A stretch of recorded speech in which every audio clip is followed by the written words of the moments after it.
ہوتا ہے تو اس کو بدر کامل کہتے ہیں.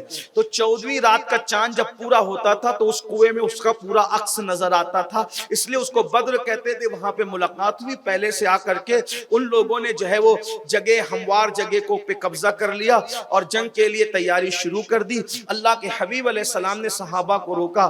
کتنے تھے وہ؟ 313 تھے, صرف 313. 313 میں سے صرف 2 لوگوں کے پاس گھوڑے تھے, 2 لوگ گھوڑے پر سوار تھے, اور ان میں سے 40 یا 50 لوگوں کے پاس اونٹ تھے, باقی سب پیدل تھے. اور کل 313 میں صرف 8 لوگوں کے پاس تلوار تھی, باقی سب نہتے تھے. 8 لوگوں کے پاس تلوار تھی, کسی کے پاس ڈنڈا ہے, کسی کے پاس لکڑی ہے. اور 313 میں 8 کے پاس تلوار ہے. بعض کی تلوار ٹوٹی ہوئی ہے, بعض کی زنگ آلود ہے. ان حالات میں کسی کے پاس لنگی ہے پہنی ہوئی, اوپر اوڑھنے کو چادر نہیں ہے, بھوکے پیٹ ہے. یہ حالات ہیں. آقا علیہ السلام نے فرمایا ہم قافلہ روکنے نکلے تھے, جنگ کرنے نہیں نکلے تھے. جنگ کی نوبت آ گئی, میں تم سے مشورہ لیتا ہوں, کیا کہتے ہو؟ یہ صحابہ ہیں.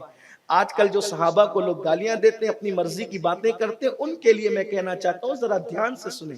جب اللہ کے رسول علیہ السلام نے ان 313 سے فرمایا مشورہ لینا چاہتا ہوں, کیا کہتے ہو؟ صحابہ نے کہا یا رسول اللہ مشورے کی کیا ضرورت ہے, میری جان ہماری جان ہے, آپ ہمارے ایمان کی جان ہے, آپ کو اللہ کا جو حکم ہو وہ آپ کر گزریے. واللہ جب تک کہ ہمارے جسم میں جان باقی ہے آپ کی نالین پر غبار آنے نہیں دیں گے. ہم وہ لوگ نہیں ہیں موسیٰ کی قوم کی طرح کہ موسیٰ کی قوم نے موسیٰ کو کہا تھا کہ آپ لڑے اور آپ کا خدا لڑے, ہم بیٹھ کر تماشا دیکھیں گے. حضور ہم تماشائی لوگ نہیں ہیں, جب تک خون کا ایک قطرہ بھی جسم میں باقی ہے ہم آپ پر آنچ نہیں آنے دیں گے. حضور آپ چلیں, ہم جان کی بازی لگا دیں گے. اور پھر وہ منظر بھی دنیا نے دیکھا, 1000 کا لشکر ایک طرف ہے, 313 ایک طرف نہتے ہیں. بہت تفصیل کے ساتھ رمضان شریف میں کسی موقع پر میں بدر بیان کر چکا ہوں. میں پھر کہہ رہا ہوں کہ واقعات بیان کرنا مقصود نہیں, صرف اشارہ دے کر نوجوانوں کو سیرت مصطفیٰ صلی اللہ علیہ وسلم, سیرت اصحاب اور سیرت خلفائے راشدین کا ایک ہلکا سا نقطہ لوگوں کے ذہن میں ڈالنا, تاکہ آگے لوگ مزید اس کو سنیں, مزید لوگ اس کی طرف جائیں, اس کو پڑھیں, تاکہ پتہ چلے کہ حضور علیہ السلام, ان کی آل, ان کے اصحاب, ان کے خلفاء کی محنتیں کیا ہے. اور اس کے بعد 313 ایک طرف تھے اور 1000 ایک طرف تھے. لیکن اس جنگ کی ایک خاص بات تھی, اشارہ دے کر آگے بڑھتا ہوں. وہ جنگ کیا تھی؟ اللہ اکبر. ایک طرف چچا تھا, دوسری طرف بھتیجا تھا, ایک طرف ماموں تھا, دوسری طرف بھانجا تھا, ایک طرف بھائی تھا بڑا, دوسری طرف چھوٹا بھائی تھا, ایک طرف بیٹا تھا, دوسری طرف باپ تھا. یعنی آپ یہ نہ سوچیں کہ یہ مولوی لوگ جنگوں کو, بدروں کو اتنا بڑا چڑھا کر پیش کرتے ہیں, یہ بڑا چڑھا کر نہیں ہے. آپ غور کریں, گھر جا کے سوچیں, اس باپ کا جگر کیا ہوگا جو بیٹے کے خلاف لڑا ہوگا صرف دین کے لیے. اس ماموں کا جگر کیا ہوگا جو بھانجے کے خلاف لڑا ہے صرف دین کے لیے. اس بھانجے کا جگر کیا ہوگا کہ جو ماموں سے لڑا اللہ کے دین کے لیے. یہ تھی وہ جنگ. بلکہ آئیے بات آئیے بدر کی, تو ایک بات میں آپ سے کہی تو دل کے کانوں سے سنیں. صدیق اکبر کے صاحبزادے مکے کے کافروں کے ساتھ آئے تھے, اور صدیق اکبر رسول اللہ کے ساتھ تھے. سیدنا ابو بکر صدیق رضی اللہ تعالیٰ عنہ, اللہ اکبر. جب صدیق اکبر کے بیٹے ایمان لا چکے تو ایک دن اپنے بابا سے کہا, بابا بدر کا دن کتنا امتحان کا دن تھا. ایک طرف باپ, دوسری طرف بیٹا, ایک طرف بیٹا, دوسری طرف باپ, ایک طرف چچا, دوسری طرف بھتیجا, ایک طرف ماموں, دوسری طرف بھانجا. یہ حالات رشتہ دار رشتہ داروں کے ساتھ آمنے سامنے تھے. اور مسلمانوں نے یہ ثابت کر دیا, ہم خون کے رشتوں کو اہمیت نہیں دیتے, ہم تو محمد الرسول اللہ کی غلامی کو اہمیت دیتے ہیں. نبی کا جو غلام ہے ہمارا وہ امام ہے. اللہ اکبر. انہوں نے یہ ثابت کیا بدر کے اندر. تو کیا ہوا پتا ہے؟ صدیق اکبر کے صاحبزادے کہتے ہیں اپنے بابا سے, ابا میں مسلمان نہیں ہوا تھا, آپ اس جنگ میں بار بار میری تلوار کے نیچے آئے, لیکن میں اپنا باپ سمجھ کر آپ کو چھوڑتا گیا. میں اپنی تلوار پھیر لیتا تھا کہ میرے ابا ہے, میرے ابا ہے, میرے ابا ہے. بیٹا ابھی مسلمان ہو چکا ہے اور اس دن کی داستان بیان کر رہا ہے. صدیق کا عشق انگڑائی لیتا ہے, تیور بدل جاتے ہیں, اور اس وقت بھی غصے میں کہتے, بیٹا یہ تیرے کفر کی کمزوری تھی جو تو مجھے باپ سمجھ کے چھوڑتا رہا. خدا کی عزت کی قسم, جس نے محمد کو سچا رسول بنا کر بھیجا ہے, اگر تو میری تلوار کی زد میں آتا تو بیٹا سمجھ کر نہیں چھوڑتا, نبی کا دشمن سمجھ کر تیرے ٹکڑے کر دیتے. یہ صحابہ کا ایمان تھا, اور ان صحابہ پہ وہ لوگ بھونک رہے ہیں. ان صحابہ پہ, ایسے محنت کرنے والوں پہ وہ بھونکتے ہیں جو فجر کی نماز میں جن کو اٹھنے کی توفیق نہیں, جن کو جمعہ کی 14 رکعت پڑھنے کی اوقات نہیں ہے وہ صحابہ کو گالیاں دے رہے، وہ تو ایسے تھے اور وہ تو کیا ہے وہ دیکھ، تو کیا ہے وہ دیکھ، یہ صدیق اکبر، یہ میرے نبی کے خلفاء ہیں، یہ میرے نبی کے اصحاب ہیں۔ ایسوں کی محنتوں کو ہم چھوکروں کے کہنے پہ ضائع کر دے، واللہ الحمدللہ ہم اہل سنت ہیں، اہل سنت، اور خدا نے ہمیں 2 ہاتھ اس لیے عطا کیے ہیں کہ ہمارے ایک ہاتھ میں اصحاب رسول کا دامن ہے اور ایک ہاتھ میں اہل بیت رسول کا دامن۔ ہمارے تکبیر، نعرہ رسالت، عظمت صحابہ، سبحان اللہ۔ ہمارے امام نے اسی لیے اہل سنت کا ہے بیڑا پار، اصحاب حضور نجم ہے اور ناؤ ہے اطرت رسول اللہ، اصحاب نجوم رہنما ہے، اصحاب نجوم رہنما ہے، کشتی ہے آل مصطفیٰ۔ حضور علیہ السلام نے کہا میرے صحابہ ستاروں کی طرح ہے اور میری اہل بیت کشتی نوح کی طرح ہے، جو کشتی میں ہاں بیٹھ گیا وہ نجات پا گیا اور جو نہ بیٹھا وہ ہلاک ہو گیا۔ تو بات کو اختتام کی طرف موڑتے ہوئے اس لیے اہل بیت کو بھی دل کی گہرائیوں سے، جو اہل بیت کے لیے دل چھوٹا کرتے ہیں ان جہنمیوں کی بات بھی سننے کی ضرورت نہیں ہے، اور جو اصحاب کا نام لے کے اہل البیت کی شان گھٹاتے ہیں، جن کو نعرہ حیدری سے بھی تکلیف ہے، ان لوگوں کی باتوں پہ توجہ دینے کی ضرورت نہیں ہے۔ اہل بیت کو دل کی گہرائیوں سے چاہو، کیونکہ رسول اللہ نے فرمایا جو میری اہل بیت سے محبت کرے گا وہ جنت میں میرے ساتھ رہے گا۔ لیکن ساتھ میں اصحاب کا بھی احترام لازم ہے۔ صحابہ کے لیے بھی کوئی ہلکی پھلکی بات نہ کرو، صحابہ کے لیے بھی کوئی بے ادبی کی بات نہ کرو۔ تو اپنی بات کو سمیٹتے ہوئے پھر حضور علیہ الصلوۃ والتسلیم کے اصحاب نے 313 نے اور جو وہ 1000 کو شکست دی، ان کے 70 بڑے بڑے سردار اور بڑے بہادر لوگ، ابو جہل بھی اسی میں گیا، عتبہ، شیبہ، ربیعہ، ولید، یہ سب اسی کے اندر جو ہے وہ ختم ہوئے۔ 70 مرے 70 اور لمبی داستان ہے، اور اس میں حضور علیہ السلام کے کم و بیش 14 اصحاب شہید ہوئے جنگ بدر کے اندر، 14، جس میں سے سب سے پہلی شہادت حضور کے اپنے چچا زاد بھائی۔ حضور علیہ السلام کی عادت تھی ہر معاملے میں پہلے اپنے گھر والوں کو اتارتے تھے۔ کیوں؟ اپنے گھر والوں کو پہلے۔ آقا علیہ السلام نے بدر کی جنگ میں جب ادھر سے 3 آئے تو کہا ہمارے مقابلے میں کسی کو بھیجو، تو اللہ کے رسول علیہ السلام سے چند انصار، مدینہ منورہ کے چند انصار نے اجازت دی، حضور ہم آتے ہیں۔ انہوں نے کہا ہم تم سے نہیں لڑیں گے، ہمارے مقابل کا بھیجو، مکی بھیجو کوئی۔ تو حضور علیہ السلام نے فرمایا حمزہ، علی اور ابو عبیدہ۔ حمزہ چچا ہیں، علی مرتضیٰ بھائی ہیں چچا زاد، اور ابو عبیدہ ابن حارث یہ بھی چچا زاد۔ حضور علیہ السلام حضرت ابو عبیدہ ابن حارث سے بہت پیار کرتے تھے۔ حارث بھی حضور کے چچا تھے، حارث ابن عبد المطلب۔ تینوں گھر والوں کو بھیجا تاکہ کوئی دشمن اسلام یہ نہ کہے کہ محمد نے تو ماننے والوں کو تباہ برباد کروا دیا، معاذ اللہ، اور گھر والوں کو بچا کے رکھا۔ حضور نے پہلی ہی جنگ میں 3 گھر والوں کو اتار کر کے بتایا، یاد رکھنا لوگوں، دین کے تحفظ کی پہلی جنگ میں بھی پہلے گھر والوں کو اتار رہا ہوں، اور جو آخری جنگ ہوگی اس میں بھی میرے گھر کا فرد محمد مہدی ہی قیادت کرتا رہا۔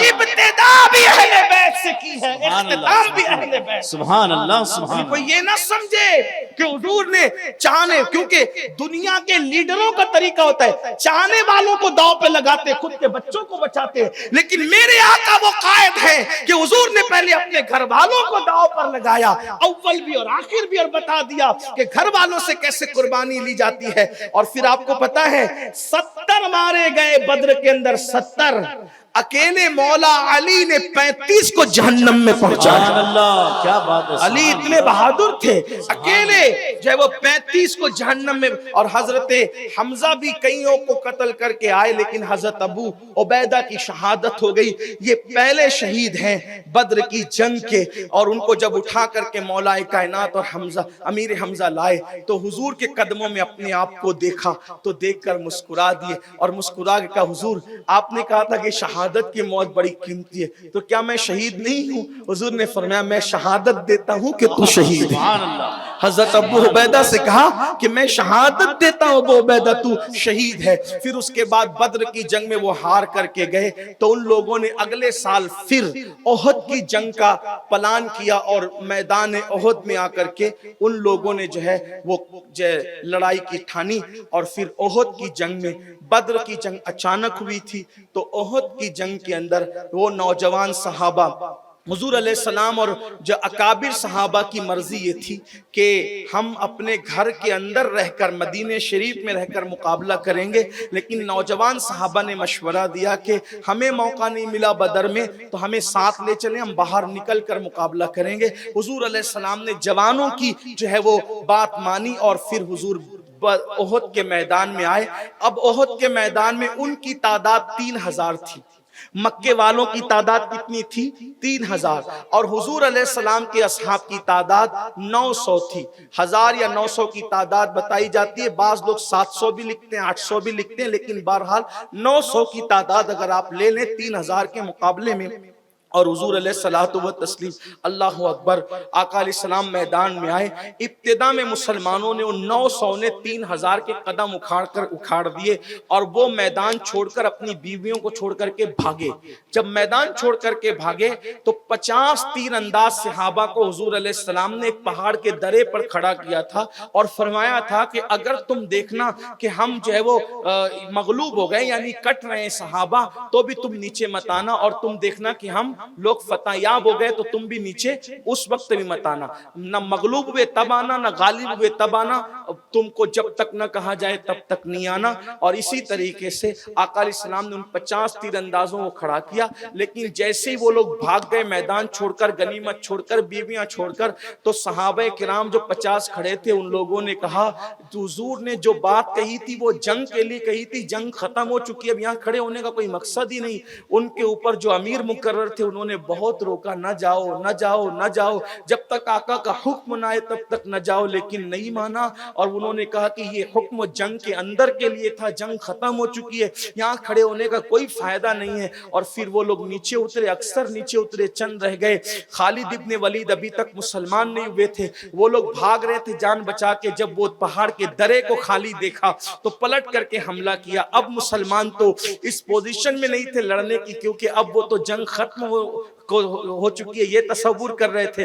جب واپس سے مکے والوں نے پلٹ کر حملہ کیا، مسلمان سنبھل نہ سکے اور ایسا زور کا حملہ کیا کہ لڑنے کی پوزیشن میں نہیں تھے، مسلمانوں کے قدم اکھڑ گئے، اور اس کے بعد ان لوگوں نے وہ طوفان مچایا کہ اللہ اکبر، حضرت امیر حمزہ کی شہادت ہوئی، مصعب ابن عمیر کی شہادت ہوئی، عبداللہ ابن جہش کی شہادت ہوئی، حضرت شماس کی شہادت ہوئی، 70 صحابہ کرام میرے آقا علیہ السلام کے اس جنگ میں شہید ہوئے، اور حضور کے صحابہ ہی شہید نہیں ہوئے، حضور پر 3 پتھر ایسے بڑے بڑے چلائے گئے کہ سر مبارک زخمی ہوا، دندان کے کنارے شہید ہو گئے۔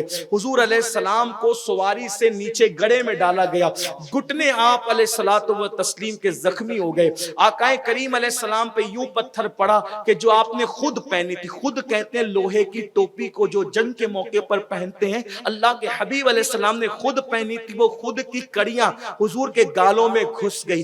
یہ ہوا، تفصیل اس کی بھی جنگ احد کی بھی میں پہلے بیان کر چکا ہوں، وقت مکمل ہوتا ہے اسی پر بات پوری کرتا ہوں۔ اور اس جنگ کے اندر 70 اصحاب میں سے پہلی رات کا دولہا حضرت غسیل الملائکہ سیدنا امیر حمزہ بھی شہید ہوئے۔ اس طرح سے میرے آقا علیہ الصلوۃ والتسلیم کے اصحاب، ایک بات پر بات مکمل کرتا ہوں، جس وقت امیر حمزہ رضی اللہ تبارک و تعالی عنہ، امیر حمزہ رضی اللہ تعالی نے بدر کے میدان میں جن لوگوں کو قتل کیا تھا ان کے گھر کی عورتیں پہلے ہی حمزہ پر غصے میں تھی۔ جب احد کے میدان میں آ رہے تھے تو ایک حبشی غلام کو ان عورتوں نے ورغلایا اور کہا تو حبشی غلام ہے اور ہم تجھے آزاد کرا دیں گے، جتنے زیورات پہنے ہیں وہ سب تجھے دے دیں گے، تیری شادی کرا دیں گے، تجھے کام ایک کرنا ہے، یا تو تجھے حمزہ کو قتل کرنا، یا تو علی کو قتل کرنا، یا تو نے محمد محمد کو قتل کرنا ہے۔ اس غلام نے کہا محمد کو تو معاذ اللہ میں استغفر اللہ العیاذ باللہ اس طرح کی بات کہی، اس نے کہا کہ میں تو ان کو قتل نہیں کر سکتا۔ آقا علیہ السلام کے قتل کی بات ہے تو اس کو پہ معاذ اللہ ہی کہنا چاہیے، اللہ کی پناہ ان عورتوں نے ابھارا کہ وہ محمد عربی کو معاذ اللہ قتل کرے، تو اس نے کہا میں تو ان کو قتل نہیں کر پاؤں گا، علی بہت جو ہے وہ یعنی کہ زور والا انسان ہے، اس پر اگر قبضہ ہوا تو کر لوں گا لیکن اس کو بھی نہیں کر سکتا، البتہ حمزہ کو میں قتل کر سکتا ہوں۔ اور اس کے بعد ایسا ہی ہوا کہ وہ حضور کی طرف آیا تو دیکھا کہ حضور کی ہیبت ایسی تھی کہ نہ کر سکا۔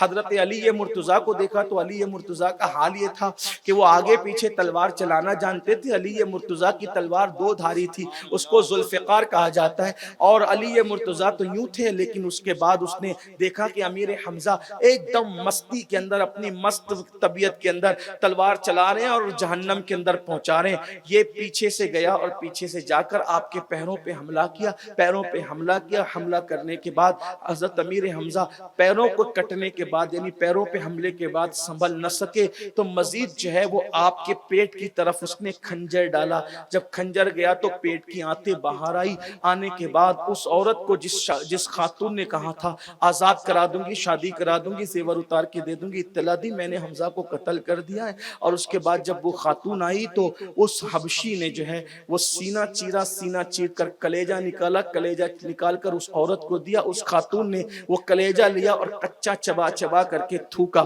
اور اس کے بعد اس نے اپنے ہاتھ میں خنجر لیا، کان نکالے، کان کاٹے، امیر حمزہ کے ناک کاٹی، امیر حمزہ کی ہونٹ کاٹے، اور اس کو جو ہے وہ ایک ڈورے میں پیرو کر کے ہار کی طرح سے پہنا۔ اس نے اپنی منت کو پورا کیا۔ اللہ اکبر، یہ حالت تھی اور یہ خبر مشہور ہو گئی تھی کہ حضور جنگ میں شہید ہو گئے۔